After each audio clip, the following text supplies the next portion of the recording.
दोपहर के वक्त मेरी सास अपने कमरे में एसी चलाकर सो रही थी और मैं रसोई में खड़े खड़े पसीने में भीगी हुई धूप में खाना बना रही थी। मेरी बीमार बच्ची अचानक बेड से गिर पड़ी। मैं घबरा गई, दौड़ते हुए सास के पास गई और रोते हुए बोली, माँ जी कुछ पैसे दे दीजिए, डॉक्टर के पास लेकर जाना है, हालत बहुत खराब है। सास ने मुंह चिढ़ाकर कहा, मेरे पास पैसे नहीं हैं और तेरी बेटी के इलाज के लिए मैं क्यों दूं पैसे? और फिर धक्का देकर मुझे कमरे से बाहर निकाल दिया। मैं फर्श पर गिर पड़ी। बच्ची तड़प रही थी और मैं उसे गोद में लेकर रोती रही। उसके बदन से गर्मी जा रही थी और मेरी गोद ठंडी हो गई। मेरी बेटी मेरी आंखों के सामने दम तोड़ गई। मैं उसे सीने से चिपका कर फूट फूट कर रोने लगी। ऊपर वाले से इंसाफ की भीख मांगती रही। तभी सास के कमरे से अचानक धुआं निकलने लगा। चीख पुकार मच गई और मेरी मरी हुई बेटी, मैं नई नवेली दुल्हन बनी बैठी थी, कमरे में घूंघट डाले सहमी हुई। तभी दरवाजा खुला और मेरा पति अंदर आया। मेरे पिता ने मेरी शादी अपने पुराने दोस्त के बेटे से की थी। उसने सफेद कुर्ता पहना रखा था, बाल बिखरे थे और हाथ में सुलगती सिगरेट थी। उसने सामने बैठते हुए धुआं मेरी तरफ फेंका। मैं झेंप कर थोड़ी पीछे सरक गई। उसने घूरते हुए कहा, अच्छा तो तुम ही हो नैना? मैंने धीरे से कहा, जी। वो हंसते हुए बोला, अब तुम मेरी बीवी बन चुकी हो, अब जो होगा सब सहना पड़ेगा, समझी? मैं चुप रही, गला जैसे सूख गया था। उसने फिर कहा, तेरे माँ बाप तो बहुत खुश होंगे ना, एक अमीर घर में ब्याह कर भेजा है तुझे। उसके लहजे में जहर था और मेरी आंखों में पानी। अगली सुबह मैं उठी, तैयार होकर आईने के सामने खड़ी थी। चेहरे पर मायूसी थी, आंखें सूजी हुई थीं। तभी सास कमरे में घुसी और बोली, नीचे आ जाओ, सब नाश्ता कर रहे हैं। बहू बनकर आई है, बीवी बनने का सपना बाद में देखना। मैं चुपचाप उसके पीछे चल दी। नीचे पहुंची तो पूरा परिवार नाश्ता कर रहा था, मगर किसी ने मेरी तरफ देखा तक नहीं। सास बोली, रसोई में जा और चाय बनाकर ला, 1 कप और 2 चम्मच चीनी, समझी? मैं सिर झुकाकर रसोई में चली गई और चूल्हा जलाकर चाय बनाने लगी। सबके उठ जाने के बाद मेरा पति आया और बोला, मेरे लिए नहीं बनाओगी चाय? मैंने कहा, अभी बनाती हूँ। उसने कड़वी आवाज में कहा, मेरी माँ के सामने ज्यादा जुबान मत चलाना और मुझे सिगरेट छोड़ने की सलाह देने की कोई जरूरत नहीं है। मैंने सिर हिला दिया। वो चला गया और मैं फिर चाय बनाती रही। दिन यूं ही बीतने लगे। बोली जाती थी तो ताना मिलता था, चुप रहती तो इल्जाम लगता। रात को वो नशे में आता, बिना कुछ बोले सो जाता। मैं बिस्तर के किनारे सहमी हुई लेटी रहती और हर रात ऊपर वाले से बस एक ही प्रार्थना करती, मुझे हिम्मत देना। एक और सुबह वो जल्दी उठकर निकल गया, बिना कुछ कहे, बिना देखे भी नहीं। फिर सास कमरे में आई, हाथ में चाय का कप और आंखों में वही हुक्म, अब उठ जा, ये घर है, कोई होटल नहीं है जहां तू आराम फरमाएगी और नौकर सब काम करेंगे। बहू बन के आई है तो काम भी करना होगा। मैं उठ गई। चेहरे पर रात की थकान साफ थी। नीचे आई तो रसोई के दरवाजे पर खड़ी सास अकड़ती हुई बोली, फ्रिज बंद है, ताला लगा है इसमें। मैंने देखा कि चाबी सास के हाथ में थी। वो बोली, जो चाहिए मुझसे पूछे बिना नहीं ले सकती, समझी? मैंने कहा, जी। वो दराज खोलकर एक छोटा सा थैला निकाल लाई, जिसमें गिने हुए प्याज टमाटर थे। 3 प्याज, 2 टमाटर, आधा पाव दाल। इससे ही बनाना, ज्यादा खर्चा नहीं चाहिए। खाने का स्वाद प्यार से आता है, चीजों से नहीं। उनके हर शब्द दिल में जहर की तरह उतरते जा रहे थे, मगर मैंने कुछ नहीं कहा। मैं सिर्फ एक बहू नहीं थी, मैं एक नौकरानी से भी कम थी इस घर में। जब खाना बना तो बस यही डर था कि कहीं नमक ज्यादा ना हो जाए, कहीं मसाला कम ना पड़ जाए। सास ने खाना चखा और बोली, ठीक है, पर नमक थोड़ा कम है, अगली बार ध्यान रखना। और हाँ, जो दाल बची है उसे कल के लिए रख लेना, हर दिन नई नहीं बनेगी, समझ में आया? रात को सास ने बुलाया। हाथ में पर्स था और एक रजिस्टर। ये घर मेरे पति की पेंशन से चलता है, जो कुछ भी आता है उसे मैं संभालती हूँ। तुझे जो भी खर्चा चाहिए होगा उसके लिए पहले मुझे बताना पड़ेगा। और एक बात कान खोलकर सुन ले, तेरे पति की तनख्वाह का आधा हिस्सा तो वो खुद अपनी सिगरेट में उड़ा देता है, बाकी मैं ले लेती हूँ ताकि घर चल सके। तू सोचना भी मत कि तेरे खर्चे अलग से होंगे। मैंने धीरे से कहा, अगर कभी तबीयत खराब हो जाए या कुछ खरीदना हो तो। वो हंसने लगी। तबीयत? पहले अपने पति को तो संभाल, फिर तबीयत की फिक्र करना। और खरीदारी के सपने तो देखना ही छोड़ दे। यहाँ तेरे बाप का माल नहीं है, समझ में आया? उनका एक एक शब्द मेरे लिए तेजाब के जैसा था, लेकिन मैंने आंखें बंद करके सब सुन लिया। दिल में बस एक दबी हुई प्रार्थना थी कि शायद कभी कुछ बदल जाएगा। अगले दिन जब पति काम पर जाने लगा तो मैंने कहा, अगर आप शाम को आए तो साबुन ले आइए, खत्म हो गया है। उसने बड़ी ही बेरुखी से कहा, मेरे पास पैसे नहीं हैं, अब माँ ही सब रखती है और जो कुछ भी बचता है वो मेरा नशा खा जाता है। मैंने कहा, लेकिन साबुन तो जरूरी है, मुझे कपड़े धोने होते हैं। पर उसने मुझे घूर कर देखा। मैं खामोश हो गई। वो दरवाजा बंद करके चला गया और पीछे सन्नाटा रह गया। शाम को जब वो वापस आया तो नशे में डूबा हुआ था, हमेशा की तरह। वो लड़खड़ाता झगड़ता बिना होश के घर आ गया। उस रात मैं चुपचाप अपनी चादर उठाकर कमरे के कोने में लेट गई। आंखों से आंसू निकलने लगे और मैंने चुपचाप उन आंसुओं को अपने अंदर समा लिया। कई दिन हो चुके थे, वॉशिंग पाउडर भी खत्म हो गया था। शाम को जब वो काम से वापस आया तो मैंने हिम्मत करके धीरे से आवाज दी, कुछ बात करनी है, अगर आप एक बार सुन लें तो।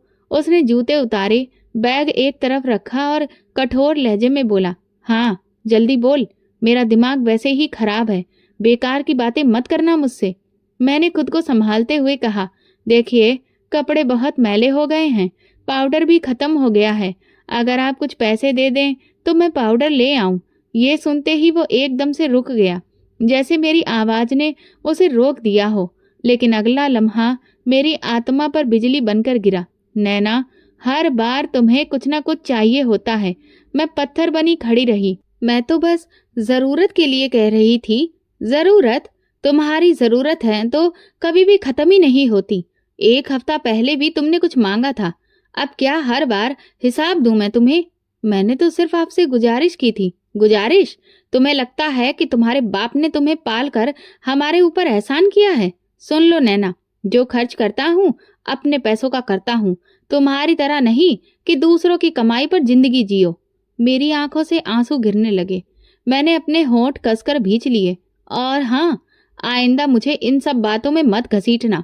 मेरे अंदर एक चीज उभरी, लेकिन मैंने उसे अपनी सांसों में दबा लिया। उसने मुड़कर कमरे का दरवाजा जोर से बंद किया और बाहर निकल गया। मैं दरवाजे को घूरती रही, जैसे जवाब वहीं पर लिखा हो। अगली सुबह मैं खुद को चूल्हे के सामने खड़ा पाया। हाथों में मेहंदी की बजाय जख्म हो गए थे। मैंने माँ जी से कहा कि साबुन खत्म हो गया है, बर्तन धोने में हाथ बहुत जख्मी हो रहे हैं। उन्होंने मुझे ऊपर से नीचे तक देखा, फिर ठहाका मारकर हंसने लगी। ओहो, बड़ी नाजुक राजकुमारी आई हैं।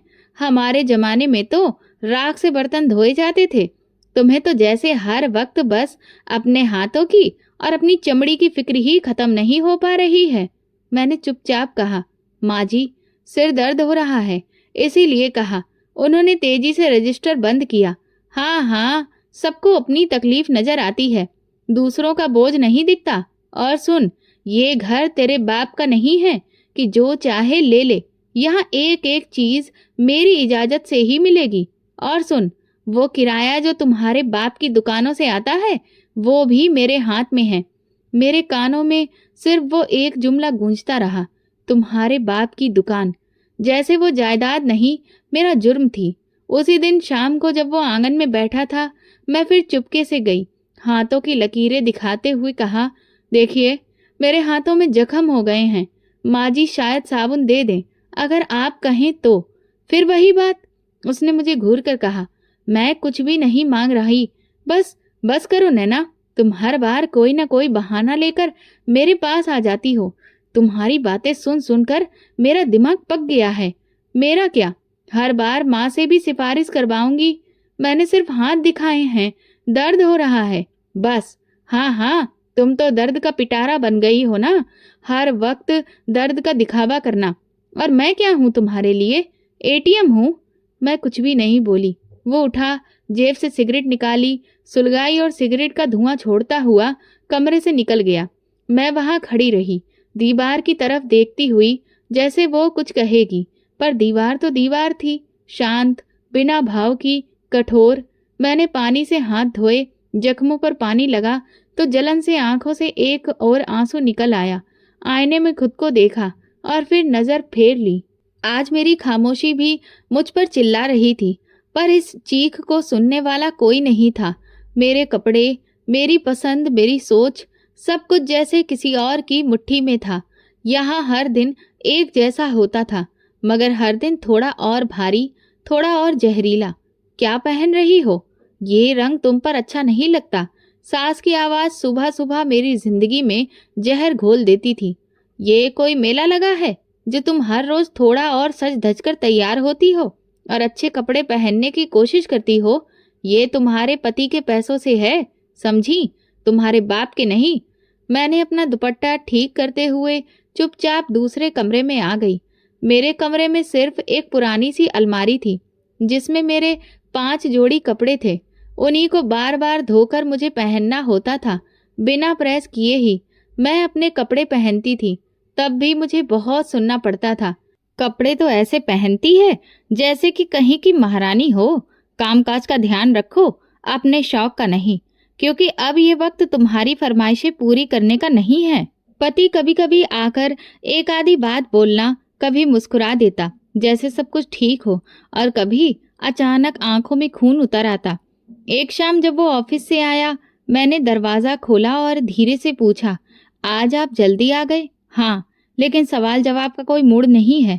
उसने 2 टूक जवाब दिया। बस ऐसे ही खुशी हुई आपको देखकर। मैं फिर भी नरमी से बोली। वो अंदर गया, जूते एक तरफ फेंके और बोला, पानी लाओ। मैं पानी ले आई। वो कुछ देर टीवी देखता रहा, फिर एकदम से बोला, आज माँ कह रही थी कि तुमने उनके कहने के बावजूद भी सब्जी में घी ज्यादा डाल दिया। मैंने चौंक कर कहा, मैंने तो तौल कर ही डाला था। समझदारी और जी हजूरी की जरूरत है। मैं खामोश हो गई। सच में आवाज नहीं थी, सिर्फ दुख था। कभी रात को जब सब लोग सो जाते तो मैं कमरे के कोने में बैठकर अपनी माँ को याद करती। माँ का वो दुपट्टा जिसे विदाई के वक्त उन्होंने मेरे सिर पर रखा था, मैं आज भी रोज देखती।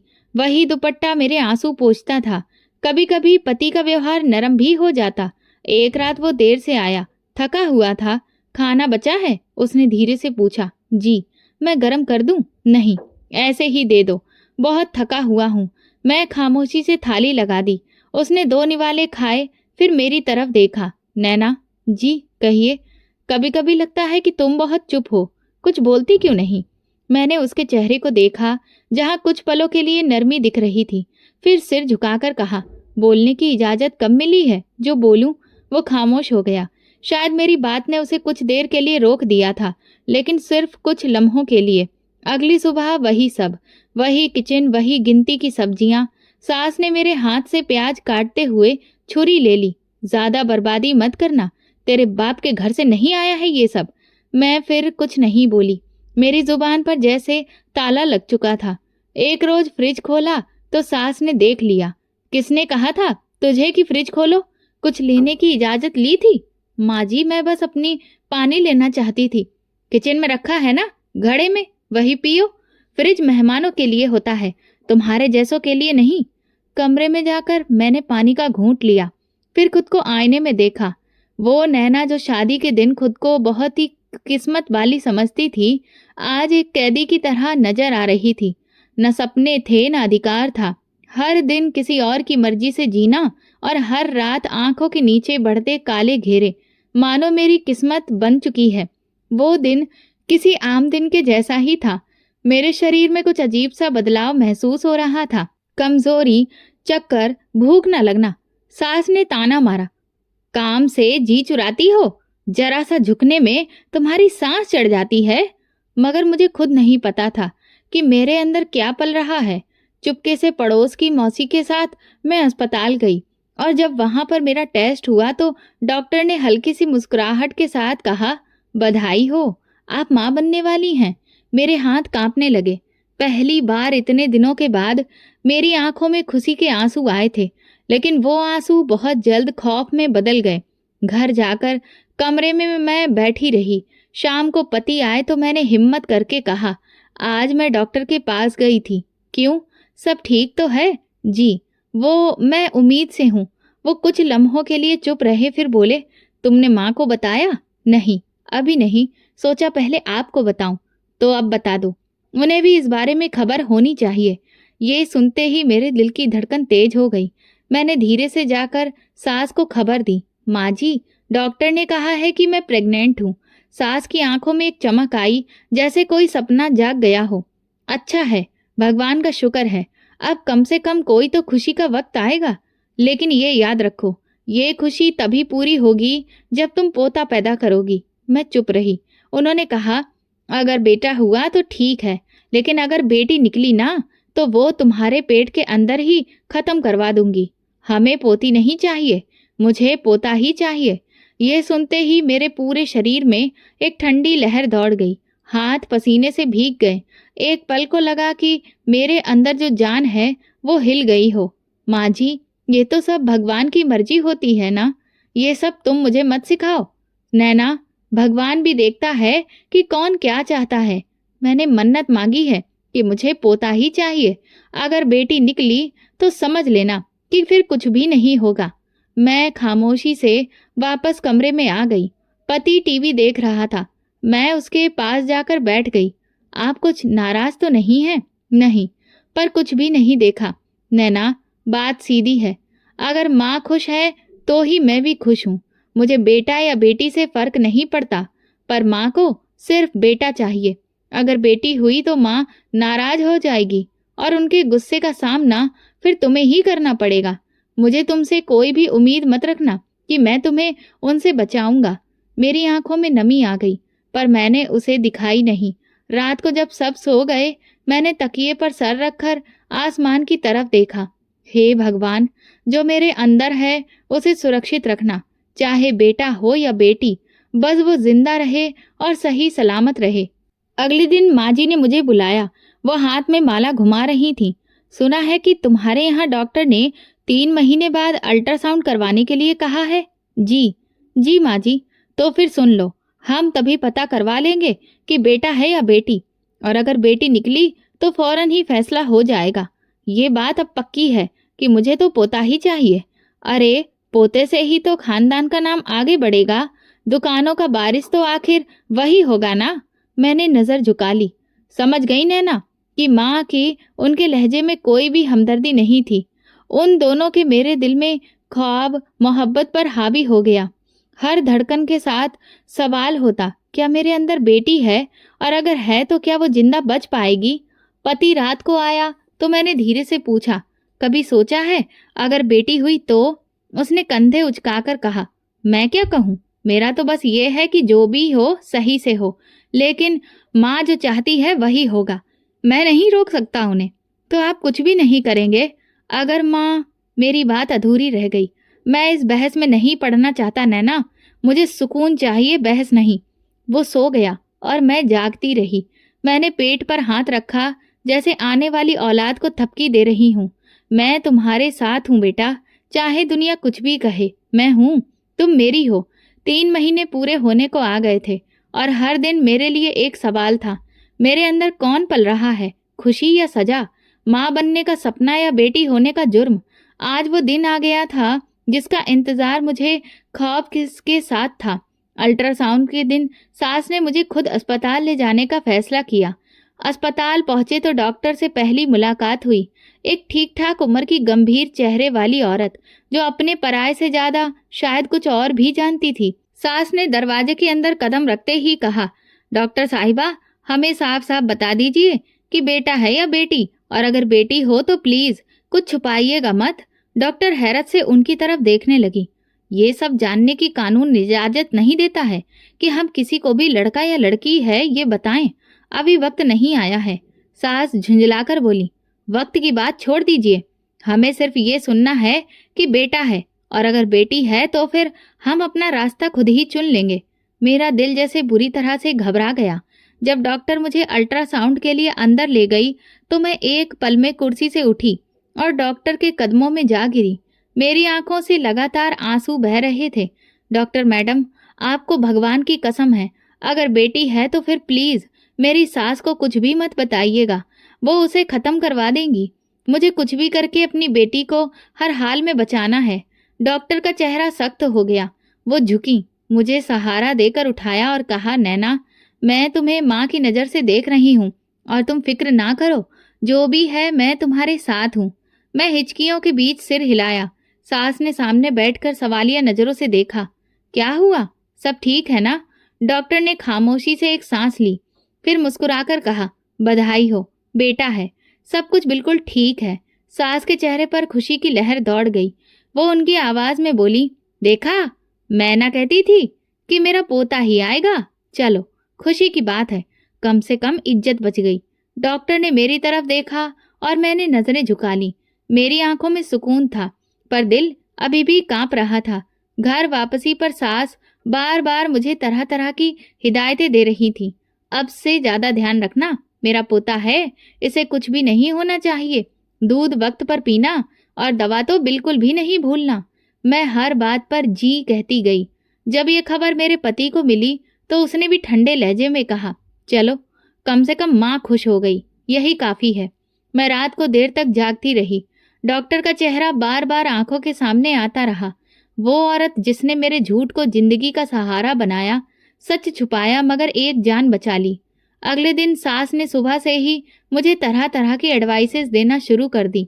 दूध गर्म पीना, दवा ले ली है, बेटे को कुछ भी नहीं होना चाहिए, ये पोता है मेरे खानदान का वारिस। मैं खामोश रही, अंदर से टूट रही थी, पर चेहरे पर वही सब्र का नकाब ओढ़े थी। एक दोपहर जब मैं कमरे में बैठी थी, पति आया। उसने एक नज़र मेरी तरफ देखा और बोला, अब तो तुम्हें खुश होना चाहिए, माँ भी तुमसे खुश हो गई है। मैंने कहा, आप खुश हैं? खुश और सुकून चाहिए तो होता है, जो माँ के खुश होने से आता है। मैंने नज़र फेर ली। मैं हर धड़कन के साथ प्रार्थना करती कि वो दिन कभी ना आए जब सच मेरे घर की दहलीज पर आकर सवाल करे। सच जो मेरी बच्ची को मुझसे छीन सकता था, और वो झूठ जिसने एक जान को बचा लिया था। 9 महीने गुजर चुके थे। हर दिन एक सवाल, हर रात एक प्रार्थना। मेरी हर सांस के साथ बेटी की जिंदगी बंधी हुई थी। मैं उसे दिल ही दिल में रोशनी कहती थी, मेरा छोटा सा सपना जो अभी पूरी दुनिया से छुपा हुआ था, लेकिन वो मेरे दिल में रोशन था। वो रात जब दर्द शुरू हुआ तो सास का लहजा भी कांटों जैसा हो गया। याद रखना नैना, पोता ही होना चाहिए, वरना तुम्हारी शक्ल भी नहीं देखूंगी। हमारे खानदान में बेटियों की कोई जगह नहीं है। मैं चुप रही, बस पेट पर हाथ रख के दर्द के साथ वो बातें भी सह रही थी। अस्पताल पहुंचने पर मैं बेड पर लेट गई। पति बाहर इंतजार कर रहा था। सास बार बार नर्सों से सवाल करती रही, पता चला, बेटा है ना? लेबर रूम में जब मेरी चीखें और तेज हो गईं, मेरे दिल की धड़कन उस लम्हे बस यही कह रही थी, हे भगवान, मेरी बच्ची को सुरक्षित रखना, वो तुम्हारा दिया हुआ ही आशीर्वाद है। और फिर एक चमत्कार हुआ। एक नन्ही सी जान की आवाज गूंजी। मेरी आंखें धुंधला गईं, मगर मैं समझ गई कि वो आ गई है, मेरी बेटी, मेरी रोशनी। डॉक्टर ने बच्ची को मेरे सीने पर रखा। मैंने उसे छुआ, चूम लिया। आंसू टपकने लगे, पर इस बार वो आंसू खौफ के नहीं थे, माँ बनने के एक संपूर्ण एहसास के थे। कुछ देर के बाद जब कमरे में सास दाखिल हुई तो उनके चेहरे पर बेचैनी साफ लिखी थी। बेटा हुआ है ना? जल्दी बताओ। नर्स ने सर झुकाकर धीरे से कहा, बेटी हुई है। सास की आवाज कानों में बिजली बनकर टूटी। झूठ बोलकर बेटी पैदा कर ली? डॉक्टर ने तो कहा था कि बेटा है। मैंने आंखें बंद कर ली, जैसे सच्चाई से बचने की कोशिश कर रही हूँ। ये सब तुम्हारी साजिश थी ना नैना? तुमने हम लोगों को धोखा दिया, ये तुमने जानबूझकर किया। मैंने कुछ नहीं किया माँ जी, सब भगवान की मर्जी है। बंद करो ये बकवास बातें, मुझे पोती नहीं चाहिए थी। तुमने झूठ बोलकर मेरे साथ खेल खेला है। उसी पल पति अंदर आया। उसने सास की आवाज सुनी और बच्ची को मेरी गोद से उठाया। उसने बेटी को ध्यान से देखा, छोटे छोटे हाथ, मासूम सा चेहरा और उसकी नरम सांसें। एक लम्हे को उसके चेहरे पर हैरत और नमी दोनों एक साथ छा गई। कितनी छोटी है, कितनी मासूम। सास गुस्से से बोली, इसे गोद में लेने से ये बेटा नहीं बन जाएगा। तुम्हें धोखा दिया है इस लड़की ने। वो खामोश रहा। बच्ची को वापस मेरी गोद में रखा और धीरे से बोला, माँ, अब जो हो गया है वो हो गया। अब बिना बात शोर मचाने का क्या फायदा? तो अब तुम भी इसकी तरफदारी करोगे? नहीं माँ, मैं सिर्फ थक गया हूँ। बहस से, चीखने चिल्लाने से। सास गुस्से से पीछे हट गई। बस देखते जाओ नैना, ये बेटी तुम्हें कितनी महंगी पड़ेगी। तुमने मेरे सपने को छीना है। मैंने अपनी बेटी को अपने पास किया, उसके माथे पर हाथ फेरा। मेरी रोशनी, तुम सपना नहीं हकीकत हो, तुम मेरी जिंदगी हो। उसी दिन अस्पताल के बिस्तर पर मैंने सीख लिया कि जन्म देना सिर्फ शरीर की परीक्षा नहीं होती, ये दिल का भी इम्तिहान होता है। वापसी पर जब हम घर पहुंचे तो सास ने दरवाजे पर कोई स्वागत नहीं किया। ये बच्ची यहाँ रहेगी, लेकिन मेरी नज़र से दूर। मैंने जो सुना है वही माना था। झूठ बर्दाश्त नहीं होता मुझे। सास ने गुस्से में कहा। पति ने बच्ची को गोद में लिया और बस इतना कहा, मैं कमरे में हूँ। मैं चुपचाप उसके पीछे जल्दी कमरे में दाखिल होकर बेटी को बिस्तर पर रखा और खुद कुर्सी पर बैठ गई। पति ने एक नज़र मेरी तरफ देखा। तुमने डॉक्टर से झूठ बुलवाया? मैंने धीरे से कहा। हाँ। क्यों? क्योंकि अगर सच बता देती तो ये बच्ची आज इस दुनिया में नहीं होती। आपकी माँ इसे खत्म करवा देती। वो कुछ नहीं बोला, खिड़की की तरफ देखने लगा। मैंने जो किया सिर्फ अपनी बेटी के लिए किया, वो मेरी जिम्मेदारी है। उस वक्त कमरे में खामोशी छा गई। बेटी की धीमी सांस सुनाई दे रही थी। बाहर से सास की गुनगुनाहट आ रही थी, जैसे वो अब बेहोश होने का नाटक कर रही हो। रात को जब सब सो गए, मैं बेटी को सीने से लगाए बैठी रही। उसका नन्हा हाथ मेरी उंगली पर पड़ा हुआ था, जैसे वो जान गई हो कि दुनिया की दुश्मनी से बचने के लिए माँ ही काफ़ी है। बच्ची को गोद में लिए कई रातें बीत चुकी थीं, मगर नींद मेरी आंखों से रूठ गई थी। रोशनी 3 हफ्ते की हो चुकी थी। नन्हे से हाथ, नरम सा एहसास। हर बार जब मुझे देखती तो मेरे अंदर कुछ टूटने लगता था, लेकिन अब वो बार बार रोने लगती थी। पेट में दर्द, चिल्लाना, तड़पना। सास की बातें वैसी की वैसी ही थीं, बल्कि और ज्यादा कड़वी हो गई थीं। मैंने रोशनी के दूध के डिब्बे के लिए 70 रुपए मांगे। दूध क्यों नहीं पिलाती इसे? घर का है, फ्री है। हमारे जमाने में तो यही पीते थे सब बच्चे। मैंने धीरे से कहा, माँ जी, शायद रोशनी को मेरा दूध पच नहीं रहा है। वो पीती है मगर फिर वो फौरन ही पलट देती है। वो रोती रहती है। डॉक्टर ने कहा था कि कुछ बच्चों को बाहर का दूध ही देना पड़ता है। देख लेना, कान खोलकर सुन ले। अगर ये पोता होता ना तो रोज 1000 रुपए खर्च कर देती, लेकिन ये तो बोझ है। अब इसके नखरे नहीं देखूंगी। बाहर का दूध तो बहुत दूर की चीज है जो रोज रोज बाजार जाया जाए। मैं सिर्फ अपनी बेटी के लिए मांग रही हूँ माँ जी, बस। तुम्हारी जुबान दिन ब दिन बहुत लंबी होती जा रही है। याद रखो, मैं भी जिंदा हूँ और मेरे होते हुए तुम अपने फैसले नहीं चला सकती।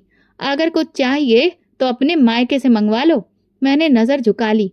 दिल चाहा कुछ कहूँ, मगर जुबान पर ताला पड़ चुका था। उसी रात रोशनी बहुत रोई। मैं उसे सीने से लगाए हुई चुप करा रही थी। वो फिर भी तड़पती हुई रोती रही। पेट पर हाथ रखती तो लगता कि अंदर आग जल रही हो। उसकी सिसकियां कमरे में गूंजती रहीं और मेरा दिल जैसे हर पल खून के आंसू रो रहा हो। पति से बात की, वो अखबार पढ़ रहा था। रोशनी को दूध हजम नहीं हो रहा। अगर आप थोड़े पैसे दे दें तो मैं बाहर से ले आऊं। उसने बिना मेरी तरफ देखे कहा, माँ के पास हैं पैसे, मुझसे क्यों मांग रही हो? मैं माँ जी से बात की थी, उन्होंने साफ मना कर दिया है। कह रही है कि अगर पोता होता तो पैसे देती। अब बताइए मैं क्या करूं? पति बोला। तो क्या मैं उनसे लड़ूं? तुम्हें मैंने पहले ही समझाया है, माँ जो कहती है वही होता है। मुझे कुछ मत कहना, मैं कुछ भी नहीं कर सकता। ये आपकी भी बेटी है, सिर्फ मेरी नहीं। मैंने कहा ना, माँ से बात करो, मुझे इन सब बातों में मत घसीटो। वो उठकर चला गया, जैसे रोशनी की चीखें उसके कानों तक पहुंच ही नहीं रही हो। रात को रोशनी की हालत और बिगड़ गई और वो लगातार रो रही थी। आंखें लाल हो रही थी, चेहरा पसीने से भीगा। मैं सास के कमरे का दरवाजा खटखटाया। माँ जी प्लीज थोड़े से पैसे दे दीजिए, दूध लाना है, बच्ची की हालत बहुत खराब हो रही है। अंदर से आवाज आई, रात के इस वक्त मुझे जगाने आई हो? क्या हो गया है इस रोने की मशीन को? प्लीज सिर्फ आज दे दीजिए, मैं सुबह वापस कर दूंगी। दरवाजा खुला। सास ने गुस्से से कहा, नैना तुमने हद कर दी है। ये कोई राजकुमारी है?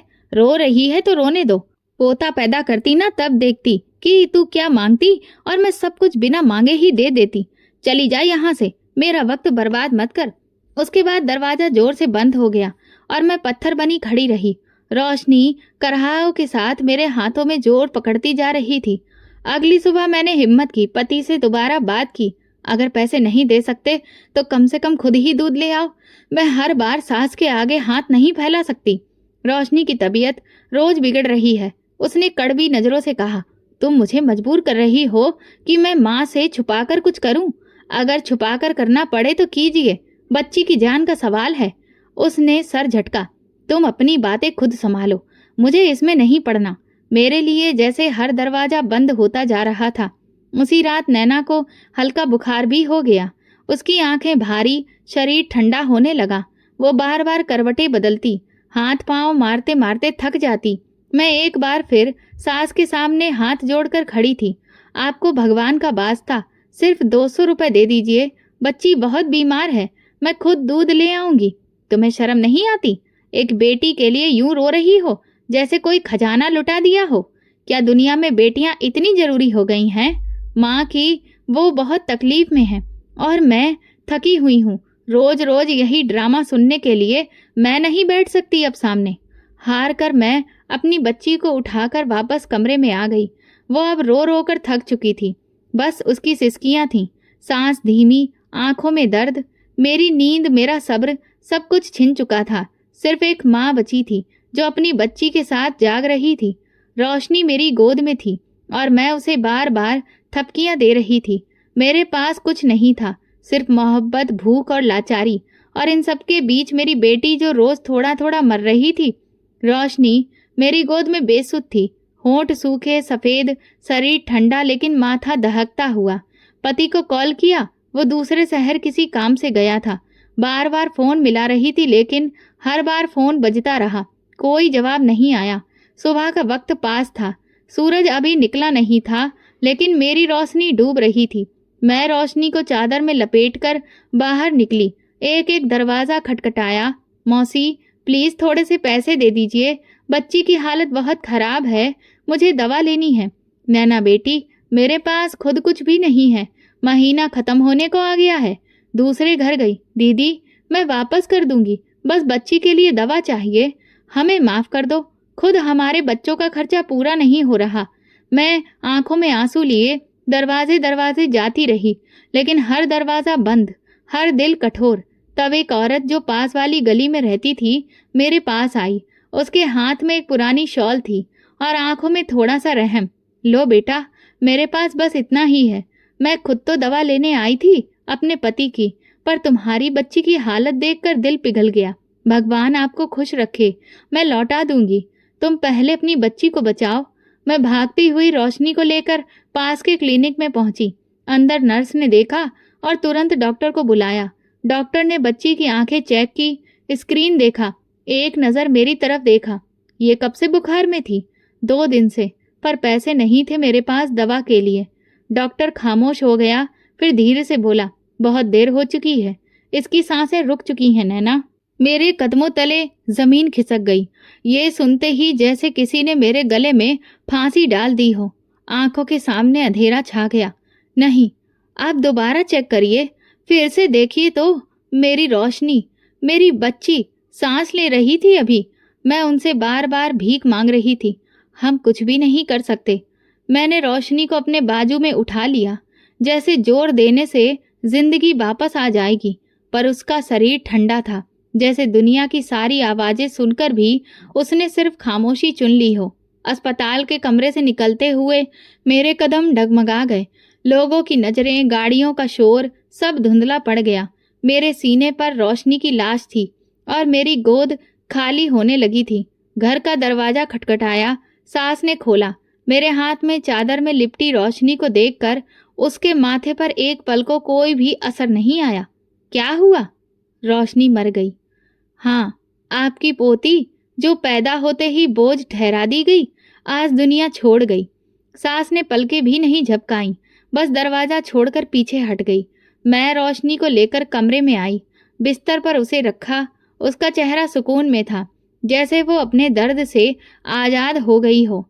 मैं उसके पास बैठी रही, उसे गोद में लिए थपकी देती रही, जैसे अब भी उसे सुलाना हो। इसी वक्त पति घर आया, थका हुआ, चेहरे पर मुस्कुराहट। कैसी है रोशनी? मैंने सर उठाया, आंखों से आंसू बहने लगे। रोशनी चली गई। ये सुनते ही वो ठिठक गया, फिर आगे बढ़ा, बच्ची को उठाया और चीख मारकर रोने लगा। नहीं, मेरी बेटी नहीं जा सकती। नैना, तुमने मुझे क्यों नहीं बताया? मैंने आपको कई बार फोन किया था, लेकिन तुमने फोन नहीं उठाया।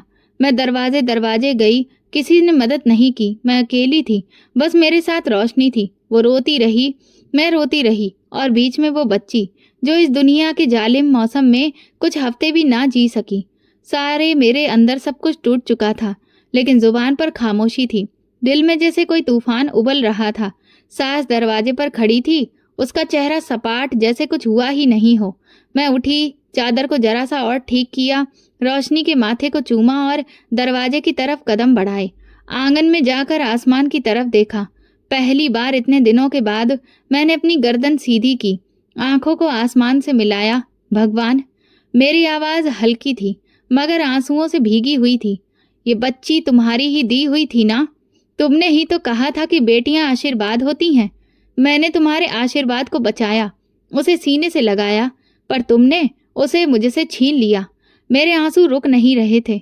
मैं तरबतर कहाँ पर फिरती रही थी, लेकिन शब्द रुकने का नाम नहीं ले रहे थे।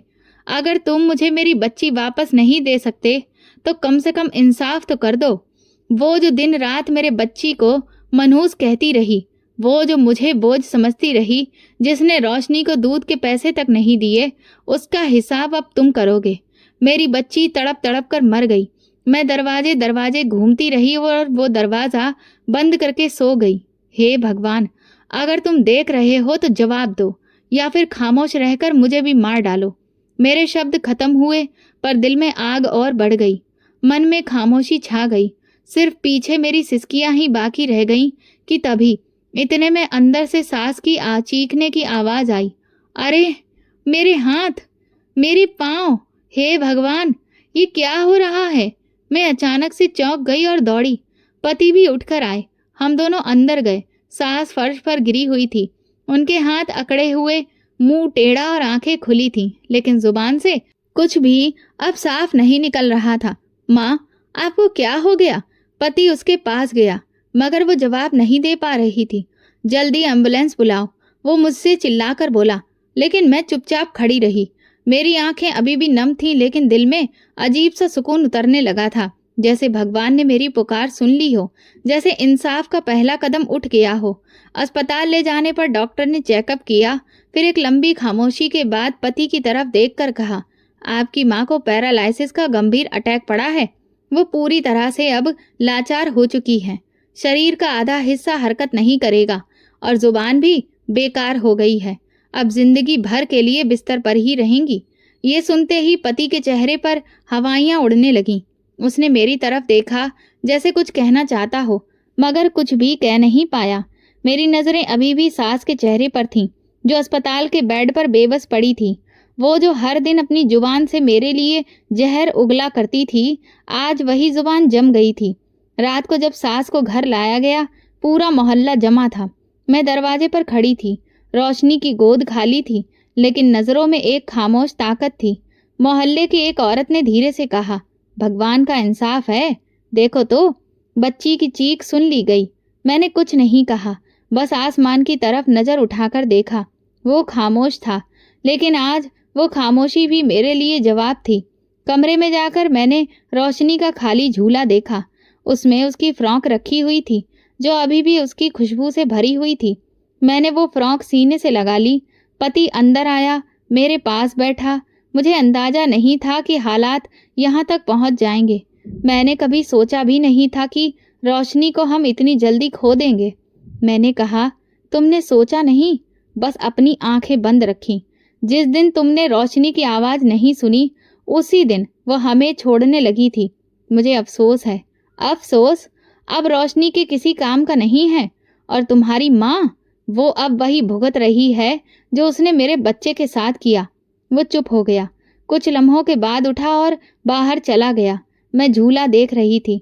ऐसा लग रहा था कि जैसे रोशनी अभी भी उसमें ही हो। उसकी सांसें, उसकी नन्ही आवाज सब मेरी याद में थी। मैंने हाथ जोड़कर भगवान को याद किया। धन्यवाद भगवान, तुमने मेरी प्रार्थना सुन ली। तुम खामोश ही सही, लेकिन अंधे नहीं हो। कमरे की खामोशी में वो झूला हिलता रहा। मेरी गोद खाली थी, लेकिन मेरा आंचल अब कमजोर नहीं था। रोशनी गई, पर वो आसमान से मेरे हक में गवाही दे गई। रोशनी की जुदाई को 6 महीने हो चुके थे, लेकिन उसकी खुशबू, उसकी आंखें, उसकी नरम सी उंगलियां अभी भी मेरी गोद में महसूस होती थीं। उसकी याद मेरे अंदर कहीं इतनी गहरी हो चुकी थी कि हर दिन, हर पल वो मेरे साथ जीती थी। सांस बिस्तर पर पड़ी थी, जुबान गूंगी थी, हाथ बेजान। वो जो एक वक्त में हर शब्द में जहर टपकाया करती थी, अब इशारों में भी बेबस हो चुकी थी। आंखों में सिर्फ एक ही भाव था, पछतावा। कभी मैंने उनकी आंखों में नफरत देखी थी, आज उन्हीं आंखों से पछतावा बरस रहा था। लेकिन अब वो वक्त गुजर चुका था जब मैं उसके शब्दों से डरती थी। अब वो खामोशी और मैं खामोशी से जीत रही थी। पति भी बदलने लगा था। रोशनी के जाने के बाद कुछ उसकी आंखों में भी वही खालीपन भर गया था जो मेरी आत्मा में बरसों से बसा था। अब वो सिगरेट हाथ में नहीं लेता था। हर शाम घर आता, मेरे पास बैठता और बात करने की कोशिश करता। एक दिन शाम को जब धूप दीवारों से फिसल रही थी, वो मेरे पास आया। नैना, मैं तुमसे कुछ कहना चाहता हूँ। मैंने उसकी तरफ देखा। वो वही इंसान था जिसने बरसों मेरे अंदर जख्म दिए थे, मगर अब उसकी आवाज में कुछ और था। शायद शर्मिंदगी, शायद माफी। मैं जानता हूँ कि मैं बहुत पीछे रह गया। जब तुम लड़ रही थी तो मैं सिर्फ तमाशा देख रहा था। जब तुम रो रही थी तो मैं चुप रहा। लेकिन अब जब मैं अपनी माँ को यूं बेबस देखता हूँ तो वो सब लम्हे आंखों के सामने आते हैं जब तुम उन्हीं आंखों से मदद मांगा करती थी। मैंने धीरे से कहा, कुछ जख्म माफी से नहीं भरते, लेकिन क्या कुछ रिश्ते माफी के बिना जी सकते हैं? मैं खामोश रही। फिर पलटकर कहा, रोशनी चली गई, पर उसकी याद नहीं। तुमने मेरी गोद से बेटी छीनी। अब अगर तुम वाकई में कुछ बदलना चाहते हो तो याद रखो, मेरी पहली गोद अब कभी खाली नहीं हो सकती। वो मेरी बात सुनता रहा। कुछ लम्हों के बाद सर झुकाकर बोला, अगर तुम एक और मौका दो तो मैं तुम्हें एक नई जिंदगी देना चाहता हूँ। वक्त गुजरता गया। मैंने बोलना कम कर दिया, लेकिन देखना शुरू किया। वो वाकई बदलने लगा था। अब वो सास के सामने भी मेरा साथ देता।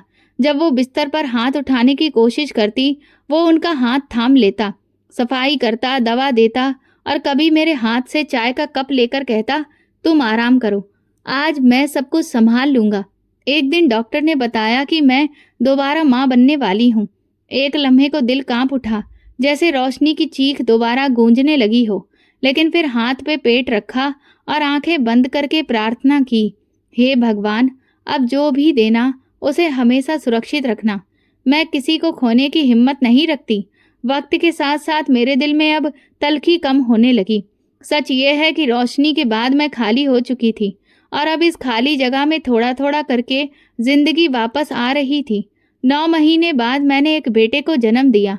डॉक्टर ने जब मेरे हाथ में उसे पकड़ा, मैंने उसे सीने से लगाया और कहा, बेटा, तुम मेरी दूसरी खुशकिस्मत औलाद हो, पर याद रखना, मेरी पहली औलाद हमेशा तुम्हारी बहन रोशनी रहेगी। घर जाकर पति ने बेटे को गोद में लिया। उसकी आंखें भर आई थीं।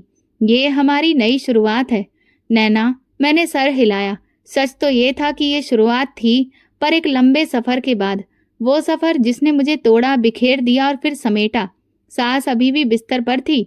वो मेरी गोद में बेटे को देखती थी और उसकी आंखों से आंसू बहने लगते थे।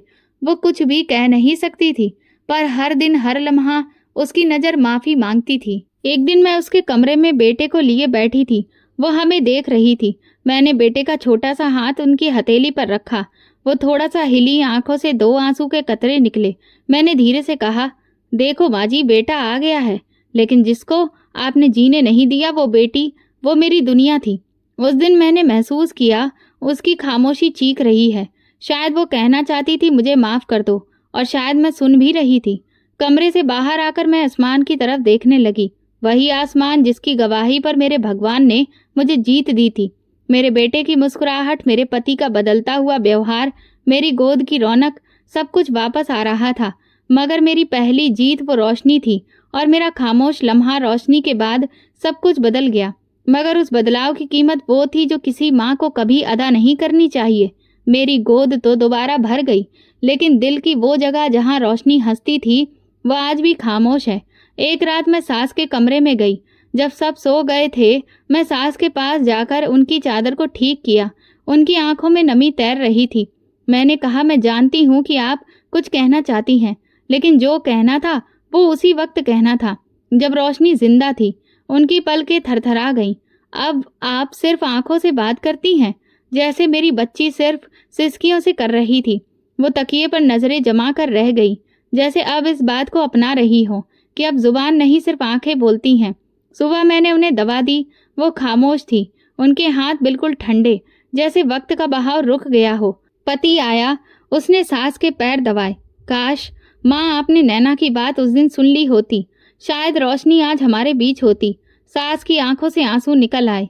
मैंने आंखें फेर लीं, क्योंकि कुछ दुख वो होते हैं जिन्हें देखना दोबारा जीना होता है। एक दोपहर वो मेरे सामने बैठी थी।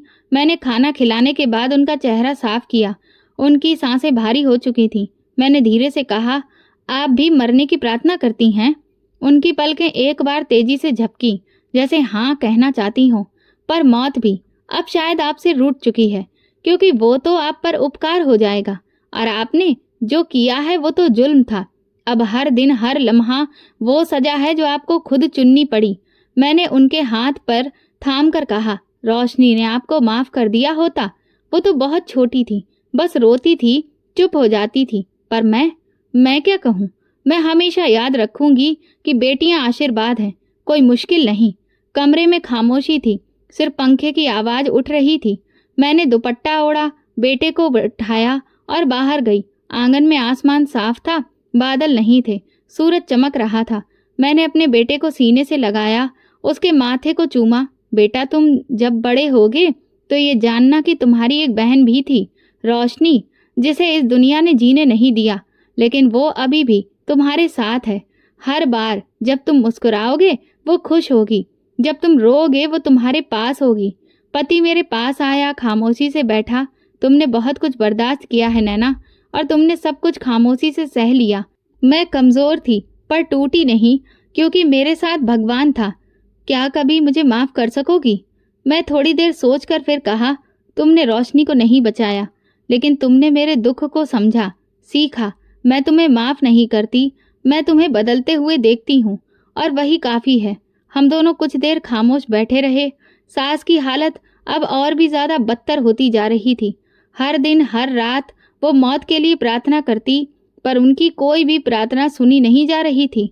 दवा काम कर रही थी, लेकिन जान नहीं छूटती। मोहल्ले वाले कहते ये भगवान की लाठी का असर है, ये एक बेटी को मारने की सजा है। मैं कुछ नहीं कहती, सिर्फ सुनती हूँ। मुझे बेटी होने पर सजा मिली, मगर भगवान ने खुद फैसला किया। बेटी को मारा तो भगवान ने, जालिम को जिंदा लाश बना दिया। वो औरत जो बोलती थी अब चुप है, जो आदेश देती थी अब दूसरों की तरफ देखती है, बस एक पलक झपकाती है। उसकी दुनिया एक बिस्तर है और इंतजार, एक ऐसी मौत का जो आती ही नहीं। मेरी गोद में बेटा है, पर मेरी आत्मा में रोशनी है। वो बेटी जिसे मैं झूठ बोलकर पालने की कोशिश की और दुनिया ने फिर भी छीन लिया, पर उसकी याद मेरी जीत है। और ये कहानी खत्म नहीं हुई। ये हर उस औरत के लिए एक निशान है जो किसी बेटी की माँ है। याद रखना, बेटियां आशीर्वाद होती हैं, बोझ नहीं। और जो इस आशीर्वाद को दिल से नहीं अपनाते वो जीतते नहीं हैं, वो सिर्फ मरते हैं। रोज, हर पल, जैसे मेरी सास जो जिंदा है पर सिर्फ सांसों में, असलियत में नहीं। ये वीडियो केवल मनोरंजन के उद्देश्य से बनाया गया है। सभी पात्र काल्पनिक हैं। वास्तविक व्यक्तियों, जीवित, मृत या वास्तविक घटनाओं से कोई समानता विशुद्ध रूप से संयोग है। किसी भी व्यक्ति, धर्म या जाति को ठेस पहुंचाने की मंशा नहीं है। अगर आपको हमारी कहानी पसंद आई हो तो कमेंट करिए, वीडियो को लाइक, शेयर करें और हाइप दें। चैनल पर नए हैं तो सब्सक्राइब करें और नोटिफिकेशन बेल दबाएं ताकि अगली अपडेट सबसे पहले आपको मिले। धन्यवाद।